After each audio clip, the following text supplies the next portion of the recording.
Oke, jadi untuk langkah pertama analisis source code web, tujuannya adalah menemukan informasi tersembunyi pada source code HTML. Di sini gunakan curl atau browser juga bisa. Di sini saya gunakan curl ke alamat ini, lalu hasilnya akan seperti ini.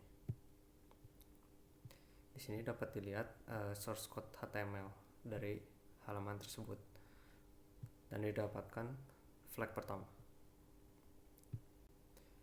Lalu untuk analisis HTTP header flag 2, di sini untuk mengidentifikasi informasi dari HTTP response header digunakan curl, tapi di sini dengan parameter dengan opsi -l. Jadi ini mengirim request HTTP head, lalu nanti akan dikembalikan request seperti ini. Di sini dapat dilihat beberapa hal seperti web server yang digunakan, lalu char setnya dan lain-lain. Di sini juga ada flagnya. Lalu untuk yang ketiga, menemukan service web di port non standar. Ini digunakan curl dan nmap.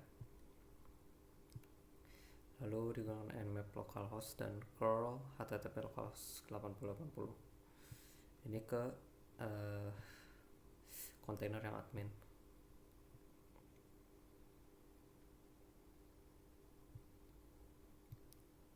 Jadi di sini bisa dilihat karena di dockernya konfigurasinya di port forwarding. Di sini kebuka dua website 180 18080. Di sini bisa langsung dicoba yang 8080. Langsung keluar seperti ini. Ini ada flag ketiga, lalu ada source code HTML yang berada di 8080. Oke. Selanjutnya untuk web enumeration, ini tujuannya adalah menemukan pathing pada web. Jadi alamat-alamat yang tersembunyi dengan cara brute force. Di sini gunakan di research atau GoBuster. Saya gunakan di research seperti ini, lalu akan dapatkan hasil seperti ini. Jadi ada beberapa laman yang tidak diketahui sebelumnya dengan brute force karena dapat diketahui. Lalu selanjutnya untuk SQL injection, pertama harus diidentifikasi dulu apakah SQL injectionnya memungkinkan. Jadi pada alamat ini dilakukan curl dengan di sini ditambahkan di query-nya satu kutip. Bila tidak disanitasi input ini, seharusnya SQL query akan mengeluarkan error. Lalu didapatkan error seperti ini. Ini dia errornya mengatakan bahwa didapatkan kutip, berarti query kita sebelumnya tidak disanitasi. Lalu di sini juga didapatkan flag kelima. Selanjutnya, karena tidak disanitasi, kita bisa melakukan hal lain ke database-nya. Di sini digunakan tools SQL Map. Ini bisa memapping database-nya karena kita punya akses melalui SQL injection. Pakai dua command ini. Jadi command yang pertama untuk ngelist database-nya ada apa saja. Lalu di sini dibuka database yang admin. Di sini kelihatan. Nah, SQL dump ini juga punya fungsionalitas, dia bisa meng-unhash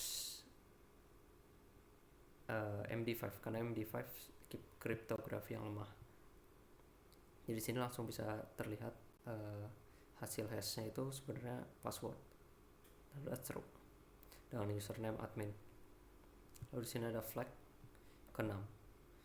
Untuk flag ke-7 dilakukan akses ke panel admin dengan login dengan password dan username yang sebelumnya, lalu didapatkan flag selanjutnya.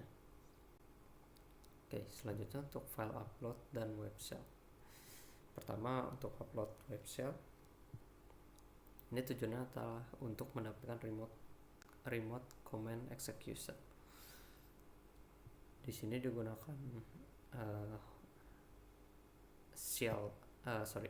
PHP script sebagai berikut. Lalu script ini di-upload di laman yang tadi, di-upload di sini sebagai image. Karena di sini kode websitenya dia tidak mengsanitasi apakah filenya ekstensinya image atau tidak. Jadi di sini bisa dimasukkan PHP. Nah, sebagai akibatnya ada laman yang bisa mencari nama scriptnya berubah jadi hash apa. Nah, di sini saya dapatkan berubah jadi hash ini. Lalu ini bisa dieksekusi dengan komen seperti ini. Komennya adalah who am I, buat ngetes kalau remote command execution berasal atau tidak. Lalu di sana sudah berhasil, ada buktinya di sini. Dia mengembalikan www-data. Ini hasil hash sebelumnya. Jadi kalau dilihat di sini bisa dicari di laman book detail. Ini image-nya rusak, tapi bisa di open in new tab. Akan jadi seperti ini. Lalu ini hash yang merupakan file PHP kita tadi. Oke, lalu untuk membaca user flag, ini dilakukan komen seperti ini. Jadi menjalankan komen cat flag user.txt untuk nge-cat hasil flag. Jadi nanti terprint seperti ini hasilnya. Oke, selanjutnya untuk privilege escalation, pertama di-establish dulu reverse shell agar attacker dapat menggunakan shell yang ada di dalam compromise container. Pertama digunakan netacat seperti ini untuk menunggu respon untuk connect dari container. Lalu kita upload seperti sebelumnya shell script, tapi shell script sekarang seperti ini. Ini untuk ini pakai IP attacker.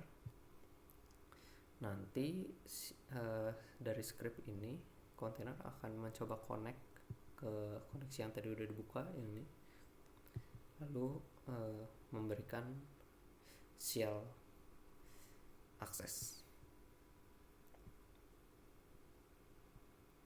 Jadi kalau sudah berhasil seperti ini, bisa dilihat sini bisa digunakan shellnya seperti pada umumnya. Lalu setelah masuk ke shellnya digunakan linpiece. Linpiece ini adalah tools untuk mencari akses yang mencari kesalahan konfigurasi yang dapat digunakan untuk privilege escalation.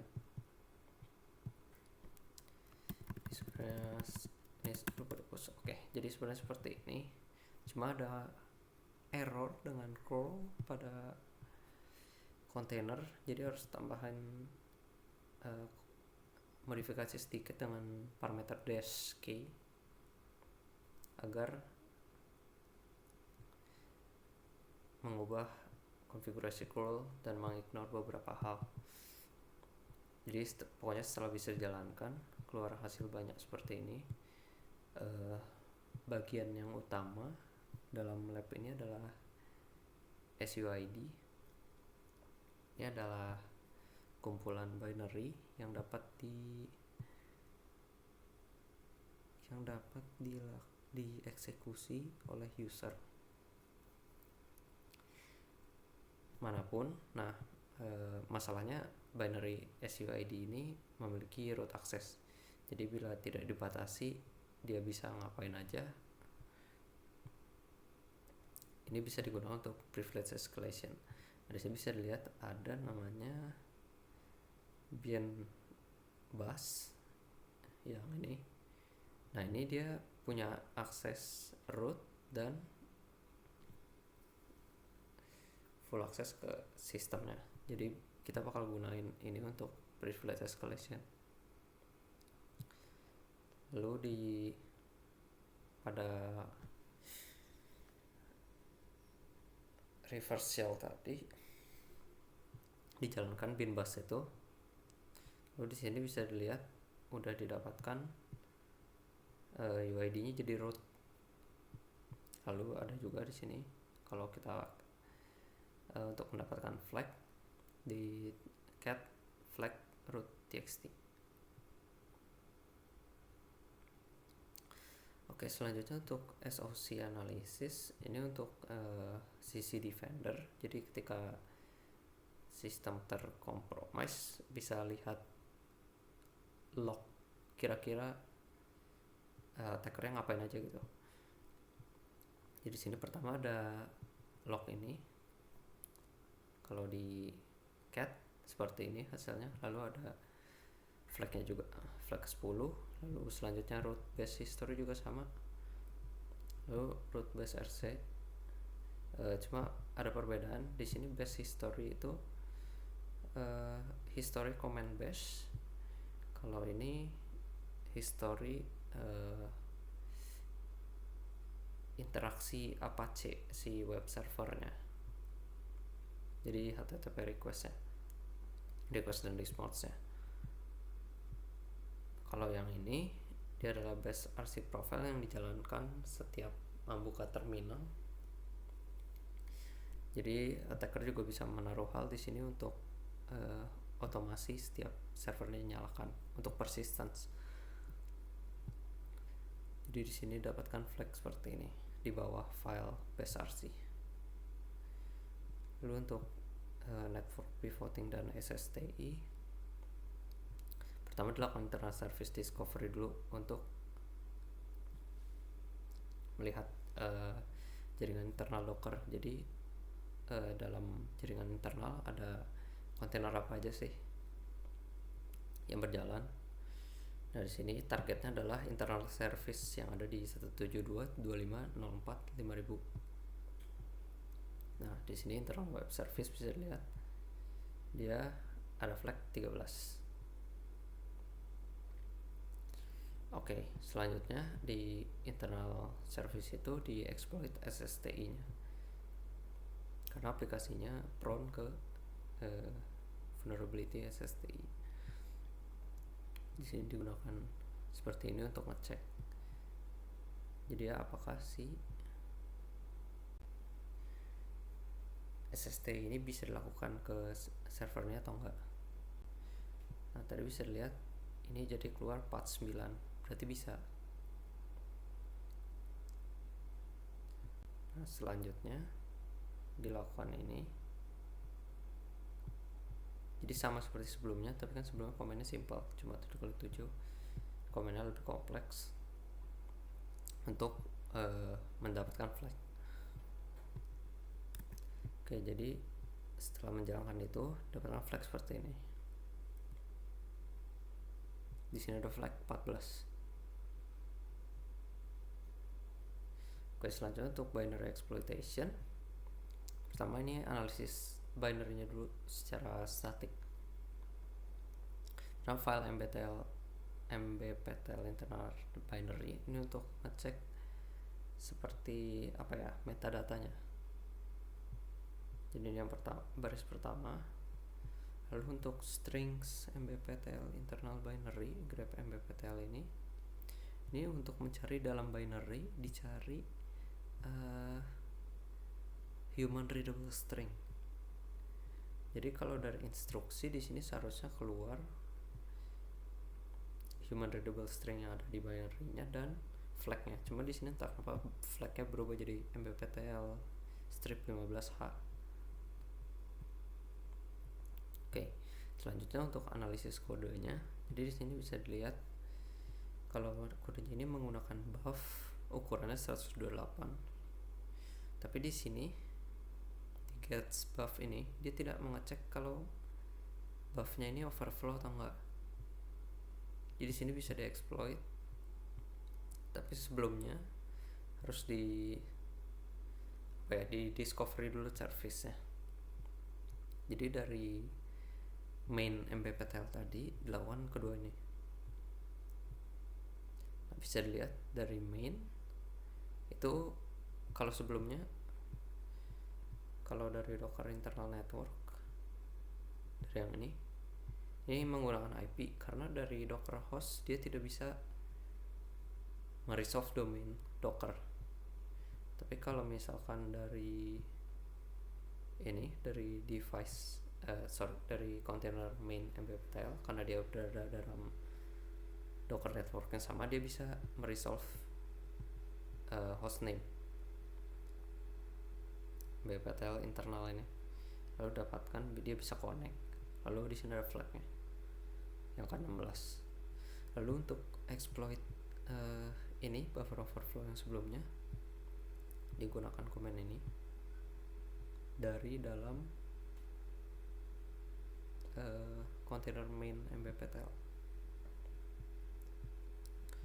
Nah, setelah ini servernya tentu kalau bisa dilihat ini dia maksudnya ini komennya akan mencoba untuk nge-overload buffernya. Di sini bisa dilihat jadi banyak A seperti ini. Nah, lalu di komen ini juga dia mengekstrak flagnya. Jadi kalau bisa dilihat ini menggunakan id ls-lah cat flag.txt, sini didapatkan nanti flagnya.